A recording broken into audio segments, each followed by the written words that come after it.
Pak Bharat match cricket शायकीन के लिए अच्छी खबर है। T20 वर्ल्ड कप के सबसे बड़े मैच से कबल मौसम की सूरत हाल बेहतर होने लगी है। कल मेलबर्न में पाक भारत आखिरी से कबल बारिश के इम्कानात 70% से कम होकर 20 से 30% रह गए हैं।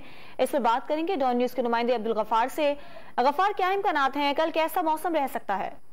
देखिए, कल रात मेलबर्न में ध्रुव बारिश हुई और उसके बाद अभी भारतीय टीम के कप्तान रोहित शर्मा ने प्रेस कॉन्फ्रेंस की। उन्होंने कहा कि मेलबर्न के वेदर के बारे में कुछ कहना जो है वो कबल वक्त होता है। उन्होंने कहा अभी भी इस पर तेज धूप निकली हुई है, लेकिन जो मौसम का हाल बताने वाले तमाम इदारे हैं, उनकी जो वेबसाइट है वहां पर एक क्रिकेट फैंस के लिए बड़ी अच्छी अपडेट है कि तकरीबन BBC की बात करें या खुद ऑस्ट्रेलियन फोरकास्ट जो बताने वाले हैं वेदर के, उनके मुताबिक बारिश की पेशगोई कल कम हो गई है। क्यू वेदर जो एक और बड़ी वेबसाइट है, वहां पर तो बिल्कुल ही बारिश की जगह सिर्फ कल बादल शो हो रहे हैं, लेकिन बहरहाल वेदर वहां का अनप्रिडिक्टेबल है।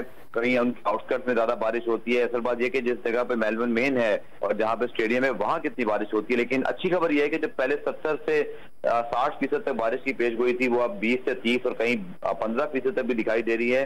शौकीन क्रिकेट के लिए बड़ी अच्छी खबर है और उम्मीद कर सकते हैं कि मुकम्मल मैच ना भी हो, लेकिन अच्छा खासा जो है ना क्रिकेट देखने को मिल जाएगी और शौकीन क्रिकेट कल के मैच को एंजॉय कर सकेंगे। बारिश का इम्कान 70% से कम होकर 20 से 30% पर आ गया है। बहुत शुक्रिया आपका अब्दुल गफार अपडेट्स के लिए।